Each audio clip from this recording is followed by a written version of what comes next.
everyone! Every page tells a new story. Welcome to the world of endless animation. Goosey, go! Today's film begins with a beautiful girl living with her father and mother. This family lived in happiness and stability, and they loved each other very much. When the girl grew up a few years, her mother became seriously ill. At that time, Cinderella's mother urged her to be kind, no matter what happened.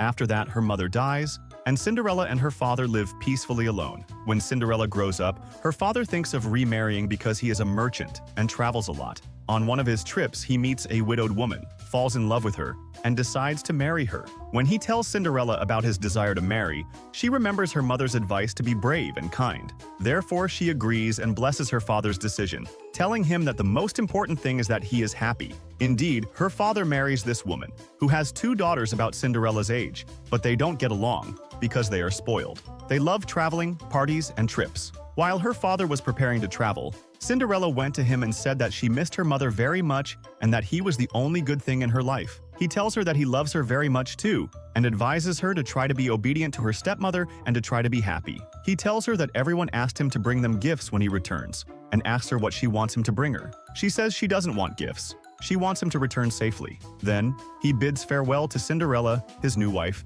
and her daughters, and leaves to travel. As soon as her father travels, his new wife tells Cinderella that her daughters need a bigger room instead of their small one. Therefore, she asks Cinderella to leave her room for her daughters and tells her that from now on she will sleep in the attic, a room located at the top of the mansion, used as a storage room. Cinderella, remembering her mother's words to be kind and brave, agrees, takes her things, and goes up to the attic. She finds that it is a very suitable place, away from the noise and disturbing sounds. Every day, Cinderella, as usual, helps the servants in the house and treats them kindly. One day, a man who was with her father on his trip arrives and informs her that her father fell ill on the road and died. Her stepmother is shocked because she married him because he was rich and provided for her and her daughters. Without him, she has no right to live in the house. But Cinderella tells her that she can live in the house normally. From that moment on, her stepmother dismisses all the servants, claiming that there is no money for them, and makes Cinderella do all the housework. She transforms from the owner of the house into a mere servant and maid for her stepmother and stepsisters. Her stepmother treats her terribly, to the point that she doesn't let her eat with them at the same table. Cinderella's only friends are the mice living in the attic with her. She always takes care of them and feeds them from her own food. One day, Cinderella is very saddened by the treatment of her stepmother and stepsisters, as if she were their servant. She takes her shawl and runs into the forest. There, she finds an animal and a group of people trying to hunt it. She helps it escape. She meets a handsome young man who was among that group. He tells her that he lives in the king's palace because his father works there. He introduces himself as Mr. Nick, but she doesn't tell him her name or any information about herself. After talking to her for a while, he is impressed by her. She asks him not to kill the animal in the forest and to leave it free. Then, she leaves. We go to the king's palace, and we learn that this young man is the prince. He tells his father, the king, that he met a kind girl in the forest and is impressed by her and wants to marry her. But his father tells him that he cannot marry just any girl. She must be a princess like him. After a long discussion, Nick tells his father that he agrees to marry, but only if he holds a big party at the palace, inviting all the unmarried girls in the city, and he will choose his bride from among them. The king agrees to his son's request. The next day, the palace guards go down to the market and announce that all the girls in the city are invited to the prince's party, which will be held in 2 weeks, and that the prince will choose his bride at this party. Cinderella is in the market and hears the news and is very happy. All she thinks about is that if she goes to the party at the palace, she will meet the handsome young man she met in the forest, whom she also likes. She goes home and tells her stepmother, who rushes to her daughters and tells them that one of them must win the prince and marry him to save them from their debts. Then, she tells Cinderella that she will go to the tailor to have dresses made for her and her 2 daughters, completely ignoring Cinderella. The day of the party arrives, and Cinderella helps her stepsisters get dressed and ready for the party. Of course, since no one thought of her or bought her a dress, she takes an old dress from her mother and makes some changes to it to attend the party. Before the party, everyone is ready. Cinderella goes down wearing her mother's dress to go to the party with them, and is surprised that her stepmother refuses her attendance, telling her that her place is here in the house, and tears her dress because she only wants her daughters to appear at the party and not Cinderella, who is more beautiful than them. Then, they leave her and go. At that moment, Cinderella is very sad and runs to the garden, distraught.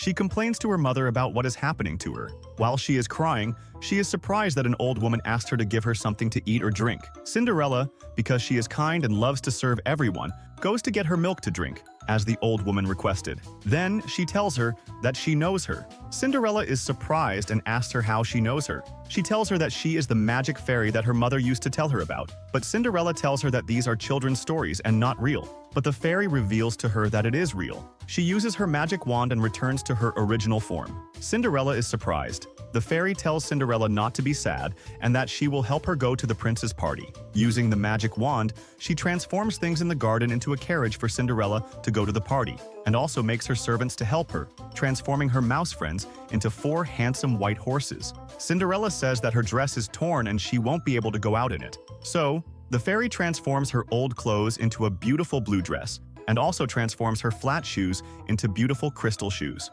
Before Cinderella leaves, the magic fairy tells her that all this magic will end at 12 o'clock at night, and Cinderella must return from the party before 12 o'clock. Cinderella says that she is afraid that her stepmother and stepsisters will find out that she went to the party. So, the fairy casts a magic spell on her. If Cinderella's stepmother had seen her, she wouldn't have recognized her. Cinderella arrives at the ball just as the prince is about to choose his dance partner and future wife. Cinderella is awestruck by the splendor of the ball.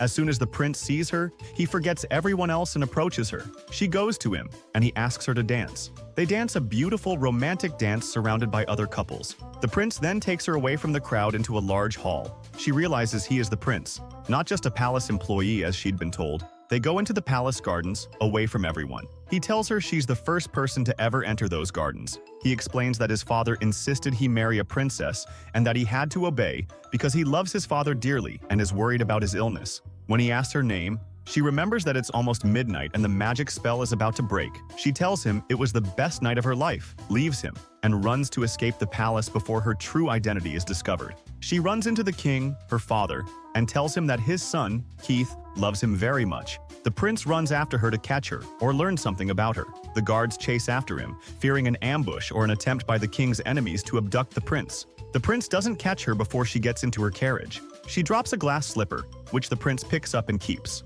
The palace guards pursue Cinderella's carriage, but she escapes. As the clock strikes 12, the magic spell breaks, and everything reverts to normal, except for Cinderella's glass slipper. Her stepmother and stepsisters return home and find Cinderella in her ragged dress. They mock her, but her stepmother suspects she is the beautiful girl who danced with the prince. She tells Cinderella that the prince has chosen a princess from another country named Selena, testing her reaction. Cinderella doesn't care, knowing it's not true.